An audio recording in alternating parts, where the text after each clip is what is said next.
साथ पुलिसकर्मियों को सीएम ने सौगातें दी हैं। जी हां, मुख्यमंत्री भजनलाल शर्मा ने बड़ी घोषणाएं की हैं। आज राजस्थान पुलिस के 76वें स्थापना दिवस पर मैस भत्ता 2400 से बढ़ाकर 7200 रुपए किया गया और वहीं वर्दी भत्ता भी 1000 रुपए से बढ़ाकर 7000 कर दिए। 1000 रुपए बढ़ाया गया है, यानी कि 7000 से बढ़ाकर अब 8000 रुपए वर्दी भत्ता किया गया। रोडवेज की डीलक्स बसों में भी निःशुल्क यात्रा की सौगात आज मुख्यमंत्री भजनलाल शर्मा के द्वारा की गई है। आपको बता दें कि आज राजस्थान पुलिस दिवस है, 76वां पुलिस दिवस आज हम मना रहे हैं राजस्थान का, और जिसके लिए आप देखिए कि आरपीए के ग्राउंड में कई सारे आज कार्यक्रम आयोजित किए गए हैं। मुख्य अतिथि के तौर पर मुख्यमंत्री भजनलाल शर्मा वहां पर शिरकत किए। पहले जब गए तो सेरेमोनियल परेड में उन्होंने भाग लिया, फिर निरीक्षण किया और आज कई पुष्पांजलि, जो शहीद पुलिसकर्मी हैं उनको पुष्पांजलि अर्पित की गई, उनको पुष्पचक्र चढ़ाया गया। और साथ ही आपको बता दें कि जो पुलिसकर्मी अपने फील्ड में अच्छा काम किए हैं उनको पुरस्कार, उनको सौगातें, उनको पुरस्कार से नवाजा भी गया। और बड़ी घोषणा आज मुख्यमंत्री के द्वारा आज राजस्थान पुलिस के स्थापना दिवस पे की गई है। मैस भत्ता 2400 से बढ़ाकर 2700 रुपए किया गया है, यानी 300 रुपए की बढ़ोतरी की गई। वहीं वर्दी भत्ता में 1000 रुपए की बढ़ोतरी की गई और सबसे ज्यादा बसों में निःशुल्क यात्रा की सौगात दी गई है।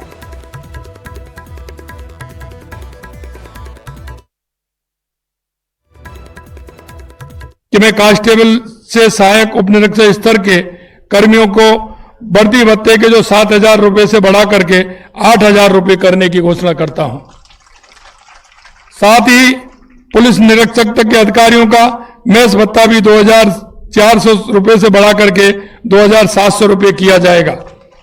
सभी को जानकर हर्ष होगा कि पुलिस बल के साथ ही जनसेवा के लिए प्रेरित करने की दृष्टि से जेल कर्मियों, होमगार्ड्स, नर्सिंग कर्मियों, पैरामेडिकल स्टाफ, वन कर्मियों एवं चतुर्श्रेणी कार्मिकों भी देय भत्तों में वृद्धि प्रस्तावित है।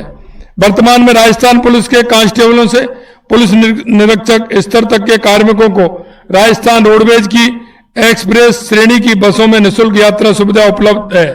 मैं घोषणा करता हूं कि इन पुलिस कर्मियों को एक्सप्रेस श्रेणी की बसों के अतिरिक्त सेमी डीलक्स बसों में भी निःशुल्क यात्रा की सुविधा उपलब्ध कराई जाएगी। पुलिस कर्मियों के कल्याण और प्रभावी पुलिसिंग के लिए अनेक पहल की है। पुलिस आधुनिकीकरण एवं संबंधित आधारभूत संरचना के लिए 200 करोड़ रुपए का police modernisation and infrastructure fund गठित किया जाएगा।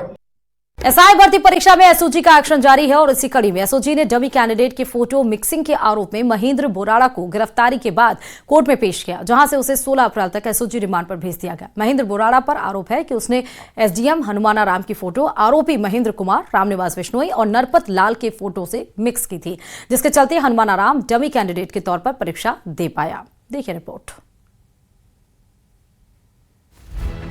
एसआई भर्ती परीक्षा में डमी कैंडिडेट का मुद्दा।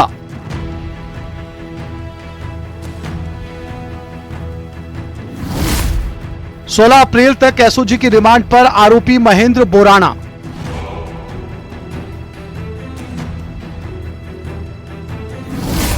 असली और डमी अभ्यर्थी की फोटो मिक्सिंग का आरोप। भर्ती परीक्षा में पेपर लीक और डमी अभ्यर्थी मामले को लेकर एसओजी का एक्शन लगातार जारी है। अब तक सैकड़ों आरोपियों को गिरफ्तार किया जा चुका है। सोमवार को फोटोग्राफर महेंद्र कुमार को भीनमाल से गिरफ्तार कर कोर्ट में पेश किया गया, जहां से उसे 16 अप्रैल तक एसओजी की रिमांड पर भेजा गया है। आरोपी फोटोग्राफर महेंद्र कुमार पर आरोप है कि उसने आरएस अधिकारी हनुमानाराम और मूल अभ्यर्थी नरपत लाल रामनिवास की फोटो को मिलाकर फर्जी फोटो बनाई थी। इन एडिट फोटो की मदद से आरएस हनुमानाराम ने डमी कैंडिडेट बनकर परीक्षा दी थी।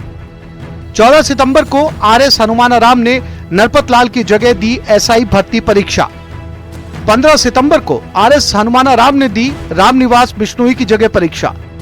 इस प्रकार हनुमानाराम ने नरपत लाल और रामनिवास दोनों को एसआई भर्ती की लिखित परीक्षा पास करवाई थी। हालांकि वो अंतिम मेरिट सूची में चयनित नहीं हो पाए।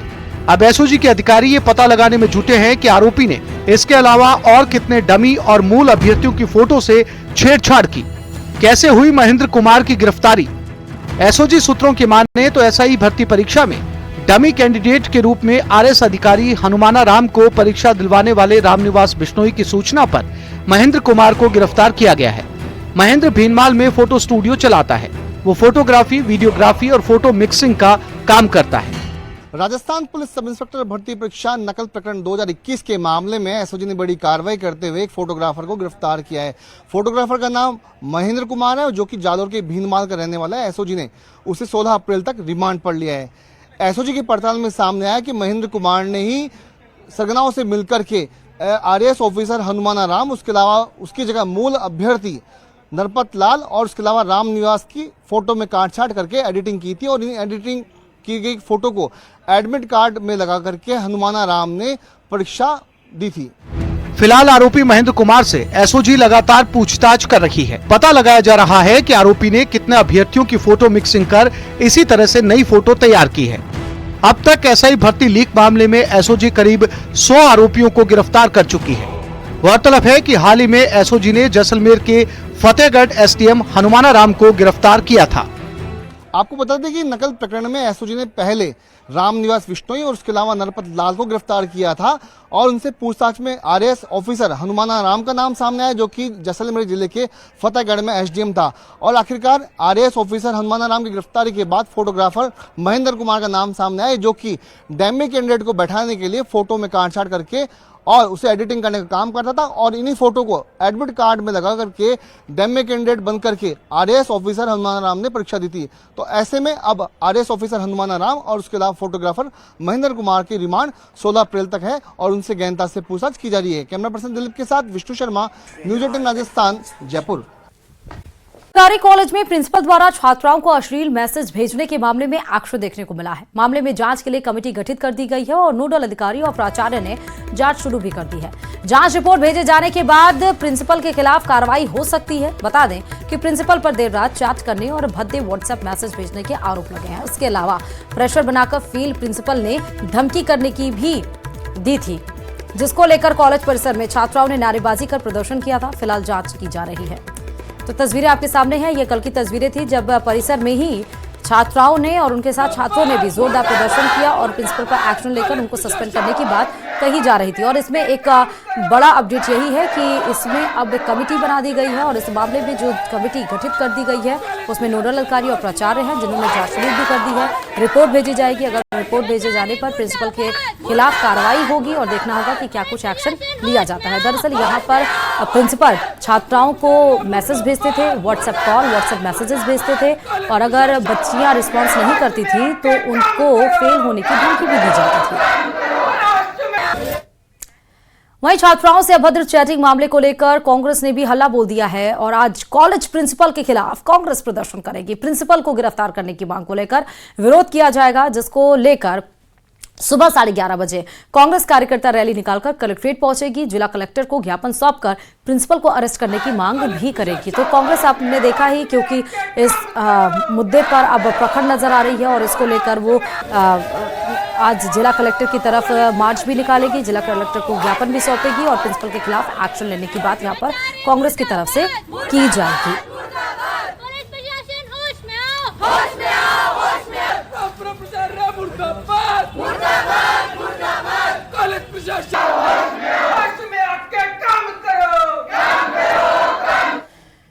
सिरोही के माउंट आबू में शर्मसार करने वाली घटना सामने आई। एक अधेड़ शख्स ने एक लड़की के पैरों की फोटो अपने मोबाइल में क्लिक कर ली। लड़की ने अधेड़ को फोटो क्लिक करते देख लिया तो वह असहज हो गई और अपने परिजनों को बता दिया। इस पर परिजनों ने फोटो क्लिक करने वाले शख्स को जमकर खरी खोटी सुनाई। हालांकि बाद में अधेड़ ने भी फोटो डिलीट कर दिया। ये पूरी घटना माउंट आबू के जैन मंदिर की बताई जा रही है। तस्वीरें आपके सामने हैं उस अधेड़ की, जिसके फोन में एक लड़की के पैरों की तस्वीर है और लड़की ने हालांकि गनीमत रही कि जब वो फोटो क्लिक कर रहा था तो उस अधेड़ को पकड़ लिया, मतलब देख लिया और उसके बाद पूरी घटना अपने परिवार को बताई। परिवार ने अधेड़ को खूब डांटा भी और उसके बाद उसके फोन से वो फोटोज भी डिलीट करवाए गए। पूरी घटना आबू के जैन मंदिर की बताई जा रही है।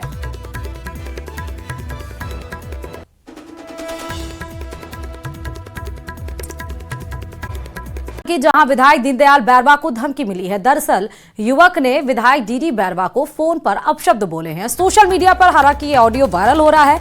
विधायक दीनदयाल बैरवा ने एसपी को इस पूरे मामले की शिकायत भी दी है। विधायक ने यहां तक कि एसपी को फोन पर ही पूरे मामले की जानकारी दे दी। युवक की तलाश में नांगल थाना पुलिस जुट गई है। हालांकि इस दरमियान जो वायरल ऑडियो है, न्यूज 18 राजस्थान उसकी पुष्टि नहीं करता है। तो बड़ी खबर आपको बता रहे हैं, विधायक डीडी बैरवा को फोन पर किसी शख्स ने अपशब्द बोले हैं, उनकी बेइज्जती की है और उनको धमकी भी दी गई है। और इस पूरे मामले की जानकारी खुद विधायक डीडी बैरवा ने एसपी को फोन कर पूरी जानकारी दी और एसपी ने उनको आश्वस्त किया है कि जो ऑडियो सोशल मीडिया पर वायरल हो रहा है उसके वो पता लगाएंगे और शख्स के ऊपर कार्रवाई करेंगे। और फिलहाल नांगल थाना पुलिस इस पूरे मामले में कार्रवाई में जुट भी गई है।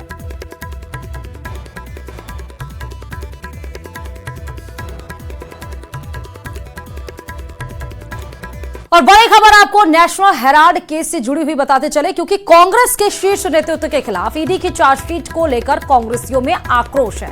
कांग्रेस कार्यकर्ता आज राजस्थान समेत देश भर में दोपहर 12 बजे देश भर में केंद्र सरकार के खिलाफ प्रवर्तन निदेशालय यानी ईडी के कार्यालयों पर प्रदर्शन करेंगे।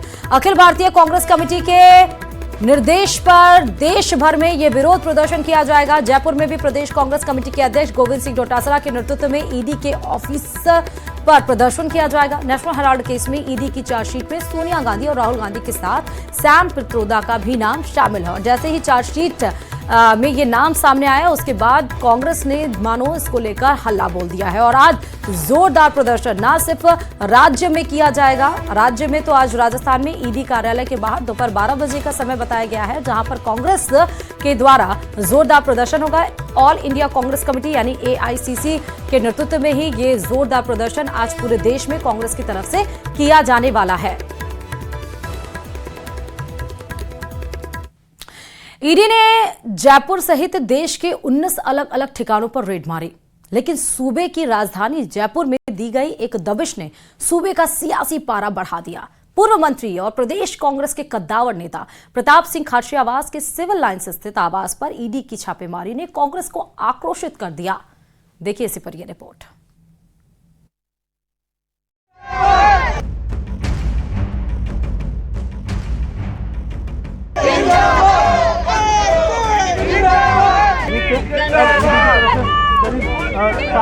यहाँ पर पुलिसकर्मी लगा दी गई। खाचरियावास पर ईडी की रेड से मची सियासी रार।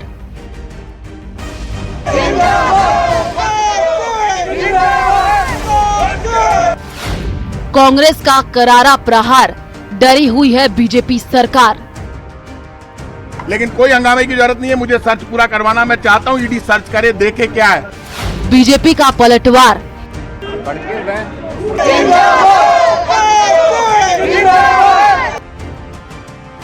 कानून कर रहा काम, नाहक मचाया कोहराम।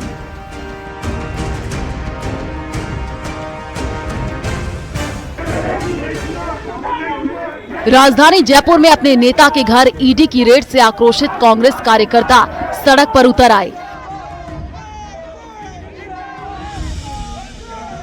रेड की जानकारी मिलने पर बड़ी तादाद में प्रताप सिंह खाचरियावास के समर्थक और कांग्रेस कार्यकर्ता मौके पर जुट गए और केंद्र और राज्य सरकार के खिलाफ नारेबाजी करने लगे। कांग्रेस कार्यकर्ताओं ने ईडी पर बिना नोटिस कार्रवाई का आरोप लगाया। चेतावनी दी कि मनमाने तरीके से कार्रवाई की गई तो विरोध प्रदर्शन और तेज किया जाएगा। हालांकि प्रताप सिंह खाचरियावास अपने समर्थकों को शांत करते नजर आए।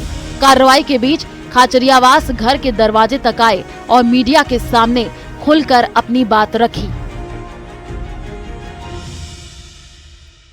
भाजपा सरकार को ईडी के जरिए पॉलिटिक्स नहीं करनी चाहिए। आज आप जो भी कोई बोलेगा, ये भजनलाल शर्मा और इनकी सरकार ये समझ रही है ना कि प्रताप सिंह डर जाएगा। प्रताप सिंह खाचरियावास ना आज डरा है ना कल डरा है। मुझे इन सरकारों का इलाज करना आता है। फिर कह रहा हूं, ये बीजेपी सरकार कान खोल के सुन ले, ईडी भेज दे, इनकम टैक्स भेज दे, कुछ भी भेज दे, मेरे कोई फर्क नहीं पड़ेगा।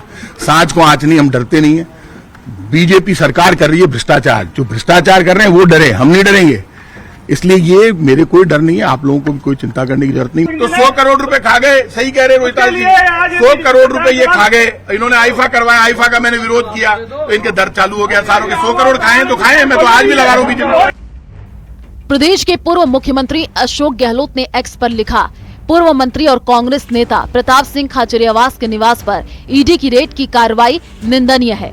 2020 में राजस्थान में कांग्रेस सरकार गिरने के प्रयास के समय भाजपा का मुखरता से विरोध करने पर खाचरियावास से ईडी ने केवल प्रताड़ित करने के उद्देश्य से 12 अगस्त 2020 को 7 से 8 घंटे लंबी पूछताछ की थी, क्योंकि वो राजस्थान की भाजपा सरकार के खिलाफ मुखर रहते हैं। तो फिर से ईडी ने दस्तक दे दी है। कुल मिलाकर कांग्रेस ने ईडी की कार्रवाई को राजनीति से प्रेरित करार दिया। देखिए, ये तो जो भी व्यक्ति इनके ऊपर सवाल उठाएगा, इनसे सवाल करेगा, इनकी आंख में आंख मिलाकर के बात करेगा और अगर इनकी हाँ में हाँ नहीं मिलाएगा तो उसके यहाँ ईडी, इनकम टैक्स, सीबीआई को आना ही आना है। मैं एक सवाल आपसे पूछना चाहता हूँ। देश में अघोषित आपातकाल लग रहा है। 11 साल से जब से मोदी की सरकार आई है, देश में संवैधानिक संकट पैदा हो गया है। जो बीजेपी के खिलाफ बोलेगा, चाहे वो केंद्र की सरकार हो चाहे राज्य की सरकार हो, नरेंद्र मोदी उनके घर ईडी का, सीबीआई का, इनकम टैक्स का छापा डालेगा। अब खाचरियावास पर ईडी की कार्रवाई की वजह जान लीजिए, क्या है पूरा मामला। राजस्थान में 17 वर्ष तक रियल एस्टेट में निवेश का काम करने वाले पीएससीएल में प्रदेश के 28 लाख लोगों ने करीब 2,850 करोड़ निवेश किए थे, जबकि देश के 5.85 करोड़ लोगों ने कुल 49,100 करोड़ का निवेश किया था। कंपनी पर बिहार, महाराष्ट्र, एमपी, असम, कर्नाटक, जयपुर ग्रामीण, उदयपुर, आंध्र प्रदेश, पंजाब, छत्तीसगढ़ समेत आधे से ज्यादा राज्यों में मुकदमे दर्ज हैं। सबसे पहले जयपुर में एफआईआर दर्ज हुई थी। बताया जा रहा है इस केस में प्रताप सिंह की भागीदारी करीब 30 करोड़ की बताई जा रही है। देखो, मुझे पता नहीं है उनके ईडी की कार्रवाई हो रही है, लेकिन अगर हो रही होगी और वो जिस तरह के आरोप लगा रहे हैं तो वो आरोप तो निराधार है, वो स्वतंत्र एजेंसियां होती है। अगर कोई होगा तो सामने आ जाएगा, नहीं होगा तो सामने आ जाएगा। इसमें कोई इस तरह की बातें करने की जरूरत नहीं है और मुझे इस मामले में कोई ज़्यादा पता भी नहीं है। मेरा ऐसा मानना है कि आदरणीय पूर्व मंत्री प्रताप सिंह जी के आवास पर यानी किसी ठिकानों पर आपके मार्फत मिली जानकारी के अनुसार ईडी पहुंची है, तो ईडी वाले अपनी कानूनी कार्रवाई करेंगे। माननीय प्रताप सिंह जी को अपना पक्ष रखने, अपनी बात कहने का अधिकार प्राप्त है, पर उनका ये कहना कि हमारी सरकार आएगी तो हम भी ऐसा ही कार्य करेंगे, ये कथन एक न्यायिक व्यवस्था में ठीक नहीं है। जाहिर है बीजेपी और कांग्रेस खाचरियावास पर ईडी की रेड की अपनी अपनी राजनीतिक व्याख्या कर रही है। रेड से सियासी रार के और तेज होने के आसार हैं। Bureau report, news 18 Rajasthan.